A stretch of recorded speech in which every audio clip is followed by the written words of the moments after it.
Et bonsoir à tous, bienvenue sur la chaîne de l'Hexamone Crypto. Nous sommes le dimanche 3 septembre 2023. Il est 18 h à l'heure à laquelle je fais cette vidéo. On va faire un point en cette fin de journée sur le Bitcoin. Bien sûr, on va regarder 2-3 petits articles et on va regarder aussi 2-3 cryptos qui peuvent, pourquoi pas, être intéressantes.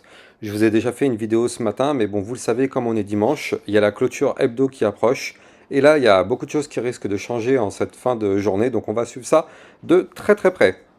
Allez, on démarre avec malheureusement cette map qui continue de chuter un petit peu. On voit le gala qui continue de chuter. On a les autres cryptos qui continuent un petit peu à suivre un peu le Bitcoin. Ce matin, on était à plus 0,5, là on est à moins 0,2.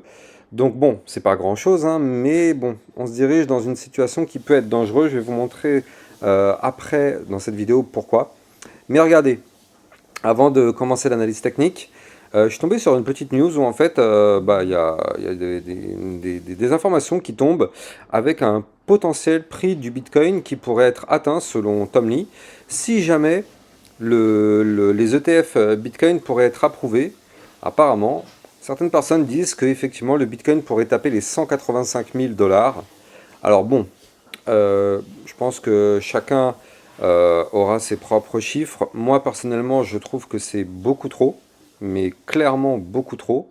Après, tant mieux si je me trompe, mais en tout cas, il y a quand même de la spéculation qui va quand même très très au-delà des 150 000 $. Donc bon, moi déjà, ce que je me dis, c'est que 100 000 $, c'est un seuil psychologique qui sera quand même déjà, premièrement, difficile à atteindre, et deuxièmement, encore plus difficile à breaker, parce que 100 000 $, c'est vraiment une zone psychologique, et c'est sûr et certain, il y aura très fort à parier qu'il y a beaucoup de personnes qui voudront prendre leur profit si jamais on a un bull market. Il y a beaucoup de personnes qui vont prendre leur profit aux 100 000 $, sachant qu'aujourd'hui on est à 25 000 $, ce qui fera un x4 par rapport à aujourd'hui. Donc bon, voilà, c'est quand même très dangereux d'annoncer des niveaux assez hauts comme ça. Mais après, tant mieux, si on y arrive, tant mieux. Après, bien sûr, ça peut arriver dans les semaines à venir, enfin, pas semaines, dans les mois à venir, surtout années à venir. Peut-être que, de toute façon, effectivement, peut-être que dans les 10 ans, 15 ans à venir, on pourra peut-être atteindre des niveaux comme ça. C'est possible, effectivement, c'est quelque chose qui est possible. Que dans 5 ans, on a un Bitcoin à 185 000 $. C'est quelque chose qui, effectivement, est possible. J'aimerais que ça arrive avant, mais restons quand même terre à terre. Mais c'est vrai que dans la durée, effectivement, on pourra atteindre des niveaux comme ça. Mais bon, là, il n'y a pas de date, il n'y a rien. Donc effectivement, le mec ne se mouille pas trop non plus. À dire que le Bitcoin peut atteindre 185 000 $, effectivement, sans donner de date, bon, c'est plus ou moins réaliste si on parle de la très très longue durée. Bref, en parlant d'ETF, je vous en avais déjà parlé il y a quelques temps, mais justement là, je vous remets ça un petit peu au propre au travers de ces informations. Donc là, vous le savez, la SEC devait normalement valider, enfin donner une décision sur l'approbation ou non de certaines demandes d'ETF. Et donc ça avait lieu normalement entre le 2 et le 4 septembre. Donc la SEC avait une première deadline. Malheureusement, la SEC a décidé de retarder sa prise de décision. Bon, c'est partie remise. Maintenant, la prochaine décision sera au mois d'octobre 2023, entre le 16 et le 19 octobre pour être plus précis, où la SEC va devoir prendre une décision, ou bien reporter justement sa prise de décision. Et si la SEC reporte encore une fois sa prise de décision, et bien effectivement, là, dans ce cas-là, ça repousse au 14, entre le 14 et le 17 janvier pour une autre prise de décision. Et si jamais la SEC repousse encore, quoi qu'il arrive, de toute façon, entre le 14 et le 19 mars, il y aura une décision finale. C'est-à-dire que, au plus tard, le 19 mars au soir, on sera fixé quant à la demande d'ETF, si c'est approuvé ou non. Quoi qu'il arrive, 19 mars 2024, quoi qu'il arrive, au plus tard, on aura effectivement l'information. Donc, on verra bien, si d'ici là le Bitcoin monte au fameux 185 000 $, on verra bien d'ici là. On aimerait, moi le premier, j'aimerais bien sûr, mais bon, je préfère quand même rester terre à terre par rapport à tout ça. Sachez que ce petit graphique, ces informations, je les avais mises sur mon Twitter officiel, donc n'hésitez pas d'aller me suivre sur mon Twitter, comme ça vous allez trouver plus facilement justement ce fameux tableau avec les dates concernant les ETF. D'ailleurs, vous avez le lien de mon Twitter en description de mes vidéos. Allez, rentrons un petit peu dans l'analyse technique. Bon, je ne vais pas parler pendant 4 heures parce que ce matin, je vous ai déjà fait une vidéo. Juste pour rappeler les grandes lignes et pour vous dire effectivement que là, on arrive dans cette fin de journée et que on a la clôture hebdo qui est là en cours qui est la bougie hebdo qui est en cours de clôture. Donc dans quelques heures, elle va se terminer, dans 7h53 minutes. On va regarder tout ça en détail. Bien sûr, je rappelle que tout ce que je vais vous dire dans cette vidéo ne sont pas des conseils en investissement. Donc n'oublions pas, comme je vous l'ai dit ce matin, que nous sommes sous la menace en vue semaine d'un gigantesque double top. Double top, je le rappelle, figure chartiste de retournement malheureusement baissière, et qu'on avait des targets quand même relativement basses, vu qu'on pouvait aller chercher, pourquoi pas, les 21 000 dollars. Bien sûr, pour valider ce double top, il nous faudrait une clôture hebdomadaire, donc c'est-à-dire une clôture dans la nuit de dimanche à lundi, en dessous des 25 930 dollars. Tant qu'on est au-dessus de ce niveau-là et qu'on ne clôture pas une semaine en dessous, tout va bien. Si malheureusement on clôture en dessous, ce sera déjà un premier gros signal dangereux. Maintenant, pour moi, il y a quand même une zone qui est quand même le point pivot. C'est qu'au pire des cas, si jamais on break ici la ligne de coup du double top, bon, ce sera déjà pas très bon signe, c'est vrai. Mais n'oublions pas que ici, là, les 25 262, c'est la zone qui, pour moi, il ne faut jamais breaker. C'est le point pivot. C'est le point pivot, on va pas se mentir. Là, on est actuellement dans une sorte de phase haussière. Enfin, c'est pas une sorte, on est dans une phase haussière, effectivement, on le voit avec ce canal ascendant. Même si depuis quelques semaines, on voit un Bitcoin qui retrace, mais c'est pas grave, on est quand même dans un canal ascendant, donc c'est plutôt haussier. Mais si on repasse malheureusement sous les 25 262, qui était un gros range dans lequel on était resté pendant maintenant entre le 13 juin 2022 et le 13 mars 2023, donc presque un an.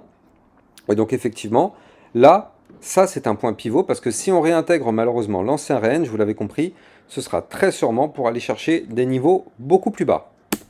Donc bon, il faut savoir que les bases du trading, alors ça c'est important, je vous en parle très souvent, mais je préfère aussi continuer de vous en parler, c'est que dans tous les livres d'école, quand on réintègre un range en venant du haut, le but est d'aller chercher le bas du range.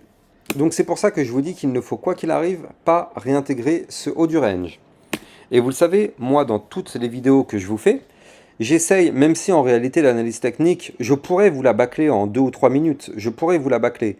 Mais le problème c'est que vous racontez une analyse technique sans que vous ne la compreniez, moi je ne vois pas l'intérêt. Il y a certains youtubeurs qui disent que effectivement faire des vidéos de 20 minutes pour parler d'analyse technique c'est complètement inutile. Moi personnellement je trouve que c'est complètement faux. Parce que justement, on peut parler pendant 20 minutes si c'est pendant 20 minutes où on va vous apprendre justement les bases, bien vous aider à comprendre, vous expliquer comment fonctionnent les patterns, comment fonctionne qu'est-ce que c'est qu'une bougie, qu'est-ce que c'est qu'un chandelier en marteau, par exemple. Voilà, toutes les bases du trading, c'est au travers des vidéos qu'on les apprend. Alors oui, l'analyse technique, on peut vous la bâcler en quelques minutes. Moi, je peux vous faire une vidéo de 2 minutes pour vous dire que le Bitcoin, il peut monter ou chuter.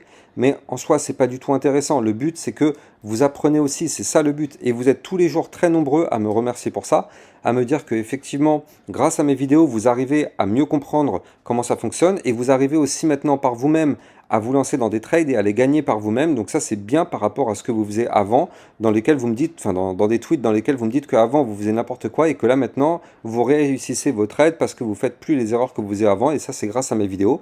Donc voilà, moi c'est pour ça que je trouve que faire des vidéos, même si ça dure 15 minutes ou 20 minutes, peu importe, tant que vous arrivez à bien comprendre le fonctionnement et bien apprendre par vous-même, c'est ça le plus important. Même si en réalité une analyse technique en 2 minutes ça peut être torché, mais ça n'a strictement aucun intérêt. Aucun intérêt de faire une analyse technique si personne ne la comprend. Donc c'est pour ça que, vu que certains youtubeurs apparemment n'apprécient pas trop ce genre de choses, moi je trouve que c'est vraiment dommage. Mais bon, bref, chacun son point de vue, je ne vais pas rentrer dans ce débat-là. Moi je trouve que apprendre, c'est vraiment la meilleure des choses, surtout que là, potentiellement, on pourra arriver dans un bull run dans les prochains mois. Donc c'est le meilleur moment où il faut apprendre justement comment ça fonctionne pour justement tirer le meilleur profit de ce prochain bull run. Bref, donc là, comme je vous l'ai dit, attention à cette clôture hebdomadaire où il ne faut surtout pas briquer le niveau clé que je vous ai donné. Maintenant, moi, si je me mets en viewer pour rester au plus près de ce qui pourrait se passer aujourd'hui, parce que c'est ça qui nous intéresse, hein. Là, c'est ce qui va se passer là dans les prochaines heures pour voir comment on va clôturer. Là, en vue heure, vous le voyez parfaitement sur ce tracé, malheureusement, on a breaké le canal ascendant par le bas. C'est-à-dire qu'on avait formé un canal ascendant, donc une petite configuration haussière sur le Bitcoin.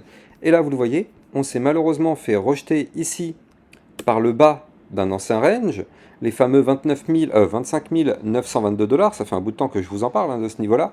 Et là, vous le voyez parfaitement ici, on était dans le canal, on était en haut, on se fait rejeter, c'est une résistance, on va chercher le bas du canal. Et quand on est en bas du canal, on remonte pour aller chercher le haut. Sauf que là, on s'est fait rejeter justement par le bas de l'ancien range. Et qu'est-ce qui se passe? Zone de résistance, boum, on se fait rejeter. Et par la même occasion, on a breaké le canal ascendant par le bas. Donc là, c'est pas forcément bon signe ce que je suis en train de vous dire là. Maintenant, là, ce qu'il faut, c'est que, vous le voyez ici, on avait formé un ancien petit range là au cours du début du week-end. Donc là, on a un dernier support qui est ici, au 25 831.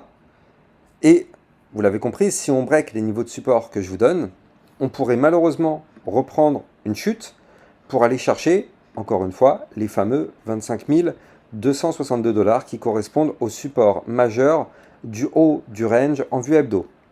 Donc là, il faut vraiment se méfier parce que là, ce qu'on est en train de faire, c'est quand même très dangereux. Là, sur le Bitcoin, on est vraiment en train de danser avec le feu. Là, on joue avec le feu, en fait, c'est ça. On est en train de jouer avec le feu parce que là, le break de ce canal ascendant, c'est pas une bonne chose. On a quand même ces supports-là qui nous retiennent, donc je vais vous le donner. Hein. Ici, on aura un support au 25 831 dollars. Si en plus de ça, on le voit, hein, ça correspond pile poil au bas des bandes de Bollinger. On voit que là, on est repassé malheureusement sous le ruban de moyenne mobile. Donc là, du coup, effectivement, c'est pas forcément bon signe. Et vu qu'on peut breaker les bandes de Bollinger par le bas, le but, ce serait d'aller chercher des points encore plus bas si malheureusement on break les 25 831. Parce que la target suivante, ce serait les 25 753. Et ça, la cassure de ce niveau-là entraînerait une chute plus prononcée au 25 262, qui est la zone de support. Encore une fois, je le rappelle, à ne, quoi qu'il arrive, jamais breaker. Donc là, on est vraiment sur des niveaux extrêmement dangereux. Donc attention à ça. Ce qu'il faudrait maintenant, c'est qu'on arrive à former un pattern, parce que là, c'est pas parce qu'effectivement on a breaké le canal par le bas que là, ça y est, c'est la crise, c'est la fin du monde. Non, on peut très bien chuter et former un pattern de retournement haussier. Et cette fois-ci, avec ce pattern-là, on arriverait à breaker le bas du range au 25 922 dollars et cette fois-ci, repartir boule. Du moins, c'est ce qu'on voudrait voir. Donc là, on va surveiller ça. De toute façon, quoi qu'il arrive, dites-vous bien que là, on n'aura pas de pump. C'est même pas la peine d'imaginer le moindre pump tant qu'on ne break pas de façon validée et confirmée, c'est-à-dire avec un pullback compris, les 25 922 dollars. Quoi qu'il arrive. Donc pour breaker ce niveau, vu que c'est une zone de résistance, on n'a pas le choix. Il nous faudra une figure chartiste qui nous permettrait de reprendre une phase haussière. Et effectivement, là, on pourrait pourquoi pas réussir la cassure. Mais en tout cas, on n'y est pas encore pour l'instant. On est même plutôt en danger vu qu'on a breaké une structure haussière par le bas. Donc là, en tout cas, ce qui est sûr et certain, c'est que là, à l'heure qu'il est, on a arrêté la phase ascendante. Donc est-ce qu'on va démarrer maintenant une phase latérale ou bien est-ce qu'on va démarrer une phase baissière? On va voir ça. Mais là, en tout cas, ce qu'on voit, c'est que là, on a inversé la tendance en formant des points hauts de plus en plus bas et des points bas de plus en plus bas. Donc là, vous l'avez compris, là, en vue très court terme, on a démarré une phase baissière. Maintenant, comme je vous l'ai dit, on a des supports clés. Ces supports clés, il faut qu'ils tiennent impérativement pour qu'on puisse se relancer et inverser la vapeur et changer cette structure baissière en une structure haussière qui pourrait nous faire remonter et casser les points clés pour justement sauvegarder cette clôture hebdo qui est dangereuse et faire une remontada, pourquoi pas, en semaine prochaine. D'ailleurs, en parlant de ça, ça fait 2-3 jours que je vous en ai pas parlé, mais justement, on va jeter un petit coup d'œil rapide, je l'avais là en fait, du côté du calendrier économique, voir qu'est-ce qui pourrait se passer justement la semaine prochaine. Bon, il faut savoir que lundi, c'est un jour férié aux États-Unis. Donc bon, il ne va pas se passer grand-chose sur les marchés. À partir de mardi, il y aura le discours de Lagarde. Bon, ça, clairement, on ne va pas se mentir, le discours de Lagarde, ça n'a aucun impact. Mais par contre, à partir de mercredi, on aura le PMI Service à 15h45 et l'indice PMI non manufacturier. Et puis le jeudi, on aura surtout les inscriptions hebdomadaires au chômage et le stock de pétrole brut. Je reviendrai dessus, quoi qu'il arrive, de toute façon, courant semaine prochaine. Allez, on va regarder justement 2-3 cryptos qui pouvaient être intéressantes. Je vous en avais déjà parlé ce matin, mais bon, vous l'avez compris, vu que tout, sans exception, suit le Bitcoin, malheureusement, les figures chartistes qu'il fallait valider ne se sont pas encore validées. Donc reprenons un peu ce que je vous avais dit ce matin. Je vous avais parlé du link, le chain link, qui pourrait être intéressant, mais je vous avais bien dit qu'il fallait impérativement breaker le haut du range. Tant qu'on ne break pas le haut du range, malheureusement, on est bloqué. Encore une fois, ceci n'est pas un conseil financier, mais regardez ça. Là, je vous avais dit ce matin qu'il fallait breaker les 6,034. Est-ce qu'on l'a breaké? Non. On a juste fait une mèche au-dessus. Mais regardez où est-ce qu'on a clôturé. C'est exactement ce que je vous ai dit ce matin, hein. Si on n'arrive pas à breaker, on va chuter et on va chercher des points plus bas. Or, là, il y a déjà des personnes qui m'ont contacté. Je vous l'avais dit, hein, ça n'a pas loupé. Il y a des personnes qui m'ont contacté, qui m'ont dit « Ouais, Alexa, franchement, c'est n'importe quoi. Tu as dit que le Chainlink, il allait pump, alors qu'en fait, il n'a pas pump du tout. » Non, je répète, tant qu'on ne break pas de façon validée, confirmée, pullback compris le niveau clé, il n'y a strictement aucune position à prendre. Je ne comprendrai jamais pourquoi les gens prennent position en dessous une résistance. C'est pourtant une règle de base. Je vous l'ai suffisamment apprise, en plus c'est sur toutes mes vidéos formations dans mon site internet qui sont gratuites d'ailleurs, je le rappelle.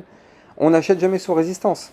Donc là effectivement, on sait que le haut du range est une zone de résistance. Je vous l'ai dit 1000 fois qu'on n'achète jamais sous résistance. Donc là, il faut attendre une cassure validée, confirmée, avec un pullback qui valide aussi, pour effectivement se dire ça y est, on a breaké ce range par le haut, et là effectivement on pourrait se relancer dans une phase haussière.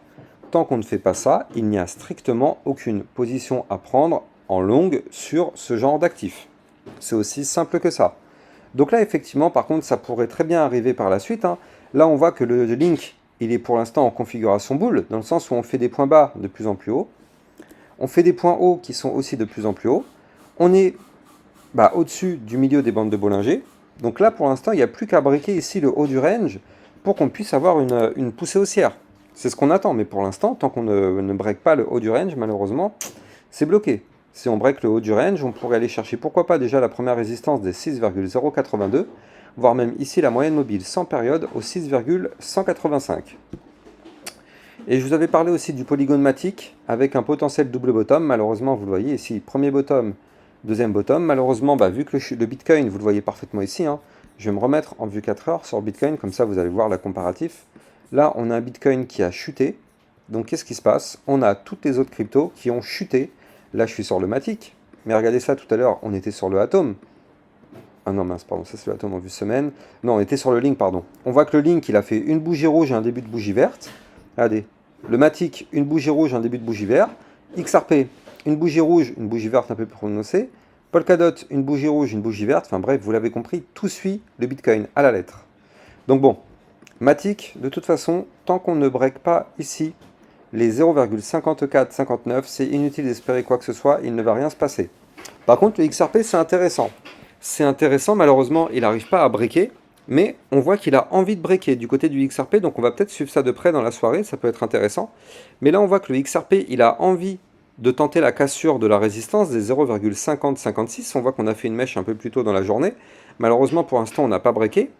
Mais on voit parfaitement qu'en vue 4 heures, on est dans une phase haussière du côté du XRP. Vous le voyez, en faisant des points hauts de plus en plus hauts et des points bas de plus en plus hauts. Donc là, on est parfaitement dans une tendance haussière ici. Maintenant, pour valider tout ça, il faut impérativement breaker la résistance des 0,5056 en vue 4 heures et surtout de réintégrer l'ancien range par le bas. Je vous redonne le niveau. Il faut réintégrer les 0,5082, c'est-à-dire avec une clôture validée et confirmée, pullback compris en vue 4 heures, des 0,5082. Si on réintègre cet ancien range, le but ce sera d'aller chercher par la suite le haut du range dans les prochains jours au 0,5328 si le Bitcoin ne crache pas entre temps. Donc effectivement du côté du XRP, affaire à suivre quand même, hein. Affaire à suivre parce que ça peut être intéressant. Voilà, de toute façon je vous referai un point demain matin quoi qu'il arrive. Et n'oubliez pas que sur mon channel des alertes, je vous donne des alertes tout au long de la journée en temps réel. Donc si vous voulez être sûr et certain de ne rien rater, n'hésitez pas d'aller regarder en description de mes vidéos pour aller trouver ce fameux channel des alertes. Je rappelle que dessus je vous fais des alertes concernant le Bitcoin en temps réel et bien sûr de temps en temps des alertes concernant des crypto-monnaies qui peuvent exploser. On a déjà réussi à prendre il y a 2 jours un plus 29% sur la crypto Ladies. Donc du coup, voilà, ça c'est des choses qui peuvent arriver quand même régulièrement. Donc si vous êtes intéressé par tout ce genre de choses, n'hésitez pas d'aller regarder en description de mes vidéos pour trouver justement ce fameux lien pour accéder au channel. Quant à moi, j'ai plus qu'à vous souhaiter un excellent dimanche soir. Surveillons bien tous les niveaux clés qui ont été donnés. Et on se retrouve demain matin pour une prochaine vidéo. Ciao, ciao!